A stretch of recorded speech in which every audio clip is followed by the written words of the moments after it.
এই বৃষ্টি ভিজা শীতল পরিবেশে পার্কে হেঁটে আসে দেখলাম। ঘুরে দেখার পর দেখি সামনে ভটভটি করে দাঁড়িয়ে আছে, হয়তো পুকুরে মাছ তুলতে আছে সেই জন্য। তো সামনে গিয়ে দেখি সামনে ভটভটিগুলো দেখতে পারতেছি। তো আপনারাও দেখেন, এগুলো সবগুলোতে পানি ভর্তি রাখা হয়েছে, হয়তো মাছ ভর্তি করে নিয়ে চলে যাবে অন্য অন্য বাজারে। একজন লোক এখানে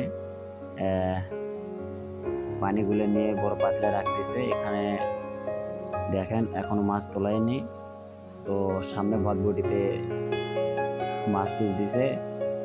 তো আমি আপনাদেরকে দেখাতেছি যে মাছ আছে কি না এখানে। তো মাছগুলো দেখেন, এইগুলো মাছ বাংলা বড় মাছ।